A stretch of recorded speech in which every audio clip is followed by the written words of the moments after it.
Howdy folks, and welcome to the first practice quiz answer key video thing.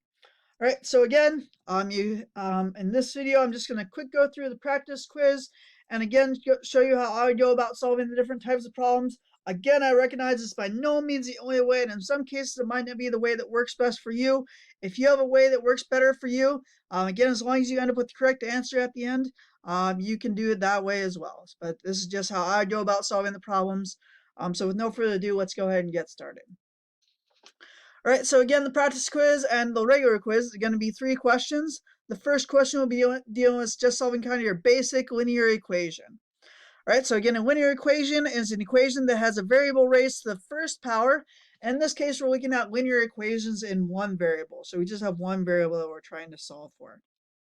All right, so the first step in solving a linear equation in one variable is to simplify on both sides of the equal sign.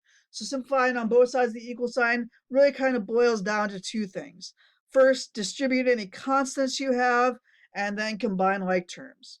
All right, so for example, here you have the constant of -3 out front here. So I can go and distribute this guy through here. So when I do that, we're just going to take -3 times each of my terms there. So when I take -3 times 2x, that's going to be -6x. And -3 times -5 is going to be +15. And then 3x plus 7 is just going to come along for the ride there. All right, so then you would combine any like terms. In this case, all the like terms are combined. Again, those like terms are the terms that have the same variable raised to the same power on the same side of the equal sign. All right, so if you had any other x terms here or any other constants, we can combine those just by adding the coefficients if you're looking at the variable terms, or just adding the constants together if we're looking at the constant terms on there. All right, so our next step here would be to get everything involving our variable on one side and everything that doesn't involve our variable over on the other side of the equal sign. All right, so to do that, we can add a 6x to each side in this case. You could also subtract 3x from each side. Either way, you'll end up with the same thing at the end. I like dealing with positive numbers, so I went ahead and added the 6x. But again, you could do either route. All right, so when I take -6x plus 6x, that's going to end up canceling on the left-hand side here. And then we can also subtract a 7 from each side to get all our constants over on the left here. So 15 minus 7 is going to be 8. And when I take 3x plus 6x, that's going to be 9x. There. All right, and once you have everything involving your variable on one side, all your constant terms over on the other side, or everything that doesn't involve your variable, you can just divide both sides by the coefficient or the number in front of your variable there. So in this case, you can divide both sides by 9. So you end up with x equals 8/9. And again, these problems are really nice because they have a built-in way in which you can check your answer. So if you're curious as to whether you have the correct answer or not, you can just take this value for x and you just plug it into your original equation there. So for example, here, when I take -3 times 2 times 8/9 minus 5, I end up with 29/3. And when I take 3 times 8/9 plus 7, I also end up with 29/3. All right, so again, that's how you can make a quick check as to whether you have the correct answer or not there.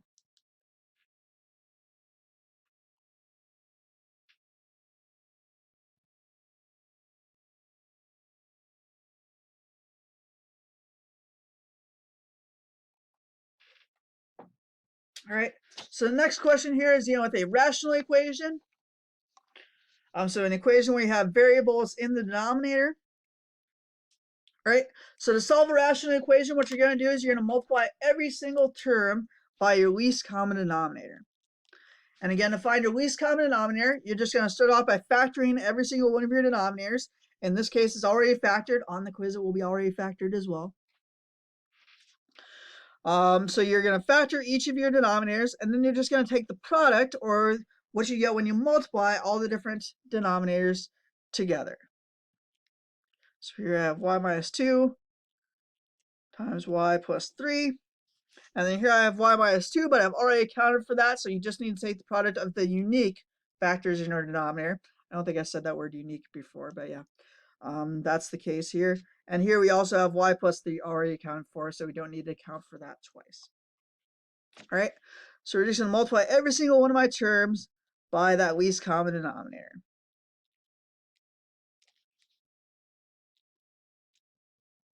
Y minus 2, y plus 3. Here I have y minus 2, y plus 3. All right. And then by nature of them being common, that being a common denominator, that's going to end up canceling out all the denominators for all of your fractions. There. So we have 1 times y plus 3 minus 3 times y minus 2 equals 7. All right, and then it's just a matter of doing the kind of the same thing that we were doing back here. All right, so again, we can start off, we can simplify on both sides of the equal sign. Again, simplify means that we use the distributive property and combine like terms. So we can use the distributive property to distribute the 1 through, so you end up with 1y plus 3. And likewise, you can use the distributive property to distribute this negative 3 through as well. So you have negative 3y, and negative 3 times negative 2 is going to be plus 6, and that's going to equal 7. All right, and then we can combine like terms. So here I have two terms that have a y, and here we have two constant terms. So we can combine those. So we can just add the coefficients for the y term. So you have 1 plus a negative 3, so that'd be negative 2y. And we can just add the constants together. So 3 plus 6 is going to be plus 9. There. That's going to equal 7. All right. And then again, just like before, we can get everything involving our variable on one side, everything else, so all our constant terms over on the other side.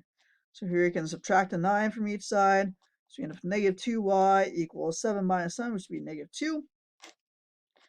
Then we can divide both sides by negative 2. So you end up with y equals 1.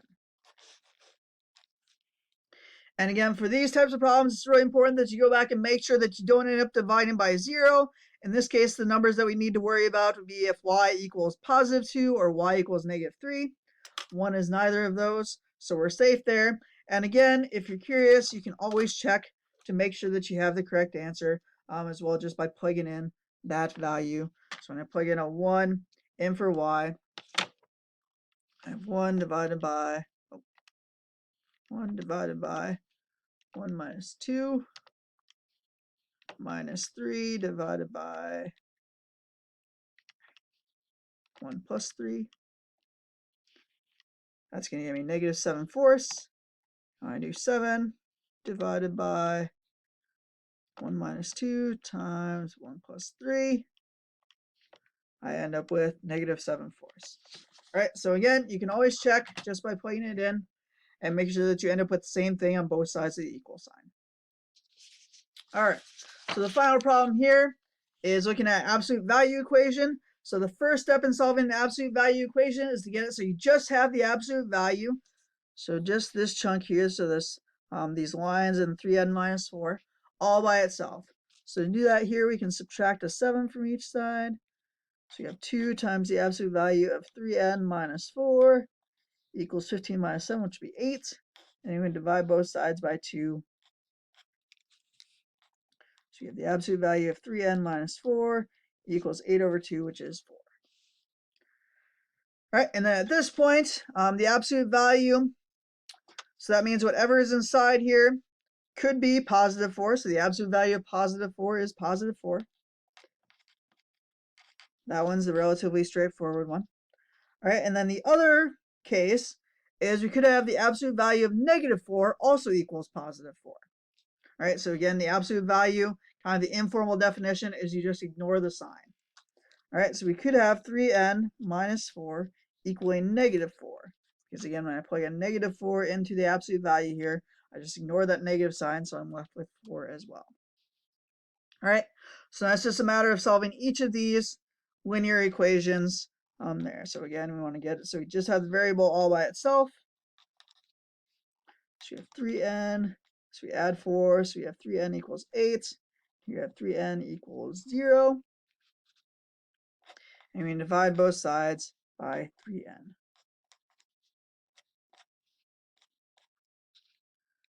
Or divide both sides by 3, sorry. So we end up with n equals 8/3 and 0. Which again, you should be able to plug this in. And again, the absolute value means that you just ignore the negative sign. So you should be able to get 15 for both of those there. All right.